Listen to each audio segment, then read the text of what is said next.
Здравствуйте, смотрите в сегодняшнем выпуске. Президент Туркменистана открыл вторую очередь Лебапского цементного завода. Гурбангулы Бердымухамедов призвал передавать молодежи духовное наследие тюркского мира. Делегаты из Туркменистана приняли активное участие во Всемирном фестивале молодежи в Сочи и другие новости. Президент Туркменистана Сердар Бердымухамедов принял участие в церемонии ввода в строй второй очереди Лебапского цементного завода мощностью 1 миллион тонн цемента в год в Кейтендакском итрапе Лебапского вилаята. Новый завод обеспечит высокопроизводительное, рентабельное и экологически безопасное производство цемента, необходимого для строительства в Туркменистане. В ходе рабочей поездки президента Туркменистана в Лебапский вилаят от имени главы государства в распоряжении производственного объединения Лебап Автоулаг агентства Туркмена-Автоулаглары были переданы около 200 новых японских автобусов и микроавтобусов марки Toyota. Торжественная церемония по этому случаю прошла с участием депутатов Меджлиса Туркменистана, старейшин и представителей общественных организаций в соответствии с национальными традициями. Новый завод по производству минеральных и синтетических масел для автомобилей и другой техники открылся в селе Абадан Дайневского итрапа Лебапского вилаята. Завод принадлежит предприятию Асуда Акым. Здесь выпускаются масла под торговой маркой Ширьяк. На предприятии имеется современная лаборатория, оснащенная оборудованием от известных компаний Японии и США. В настоящее время на предприятии производится 25 видов минеральных и синтетических масел. В будущем планируется увеличить их количество до 50. Основное сырье для производства продукции доставляется из комплекса нефтеперерабатывающих заводов Туркменбаши, а необходимые химикаты от ведущих зарубежных компаний.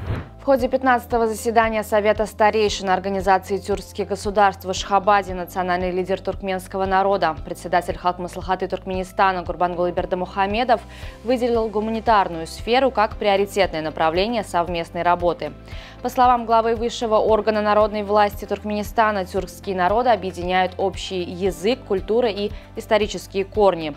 Он подчеркнул необходимость сохранения верности этим корням, семейным ценностям, уважения к старшим, следования традициям и обычаям, проявления патриотизма и чувства долга. Наряду с укреплением дружбы и взаимопонимания важнейшей задачей названо воспитание молодежи в духе любви к прошлому и передача ей тысячелетнего духовного наследия. Делегаты из Туркменистана приняли активное участие во Всемирном фестивале молодежи в Сочи, который проходил на федеральной территории Сириус. В состав туркменской делегации вошли представители Международного университета гуманитарных наук и развития, Института международных отношений МИД Туркменистана, Университета нефти и газа, Туркменского государственного института финансов, совместной туркмено-российской общеобразовательной школы имени Пушкина, Министерства финансов и экономики страны, ЮНИСЕФ и посольство России в Ашхабаде. Туркменская делегация представила национальные костюмы, музыкальные инструменты, ювелирные изделия и традиционные сувениры на стенде ярмарки искусств и народно-художественных промыслов, собравшей представителей более чем из 150 стран. Туркменистан выступил с предложением к австрийскому бизнес-сообществу принять участие в разработке нефтегазовых месторождений в туркменском секторе Каспийского моря. В ходе встречи делегации страны с представителями деловых кругов Австрии, состоявшейся в экономической палате Австрии в Вене.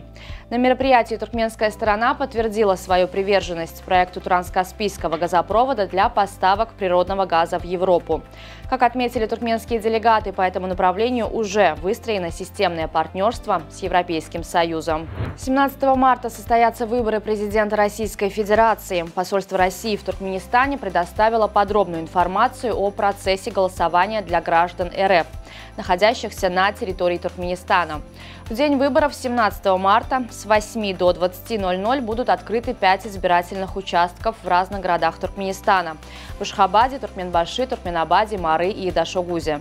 Для участия в голосовании гражданам РФ, достигшим 18 лет, необходимо предъявить действительный российский паспорт – внутренний, заграничный, служебный или дипломатический. При утрате паспорта допускается предъявление свидетельства на въезд или возвращение в РФ.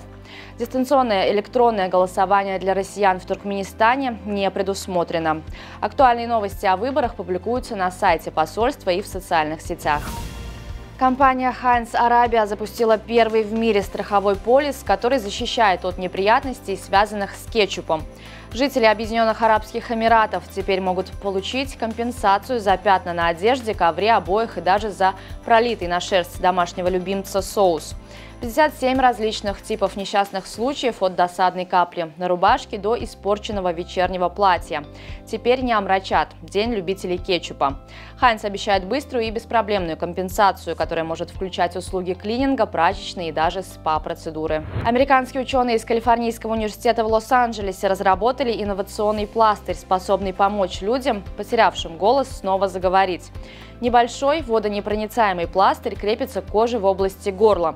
Он улавливает движение мышц гортани и преобразует их в электрические сигналы.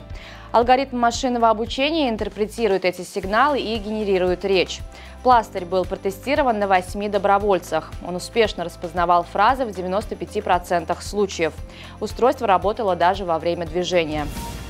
Главный тренер сборной Туркменистана Мерген Оразов накануне товарищеской игры с Казахстаном рассказал об итоговом составе команды и подготовке к матчам с Ираном. Мы вызвали на сборы игроков, которые сейчас находятся в оптимальной форме и подходят под нашу тактику.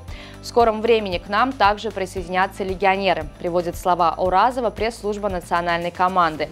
Наша цель – достичь максимальной подготовки и показать достойный результат в предстоящих матчах, добавил главный тренер сборной Туркменистана. Напомним, со сборной Казахстана подопечные Оразова сыграют сегодня, 14 марта. Игра пройдет в закрытом режиме. Определились все участники 1/4 финала Лиги чемпионов УЕФА. Последним четвертьфиналистом турнира стал испанский футбольный клуб «Атлетико», переигравший в 1/8 финала итальянский «Интер» в серии пенальти. В другом матче игрового дня германская Боруссия из Дортмунда на своем поле обыграла нидерландский ПСВ. Ранее в четвертьфинал Лиги чемпионов вышли английские Арсенал и Манчестер Сити, испанские Барселона и Реал, германские Бавария и французский ПСЖ. Жеребьевка четвертьфиналов пройдет 15 марта. Первые матчи будут сыграны 9 и 10 апреля, ответные 16 и 17 апреля. Финал Лиги чемпионов пройдет 1 июня на стадионе Уэмбли в Лондоне. Киргизская Абдышата, за которой выступают туркменские футболисты Теймур Чарыев и Сулейман Мухадов, одержала выездную победу со счетом 3-1 над тайваньским Тайчунг Футуро во втором матче интерзонального полуфинала Кубка АФК. Чарыев вышел на игру в стартовом составе, а Мухадов появился на поле на 61-й минуте, заменив Эрниста Батырканова. На сегодня это все. Желаю вам хорошего завершения дня. Увидимся завтра. И не забывайте, что Туркменпортал – ваш самый надежный источник новостей.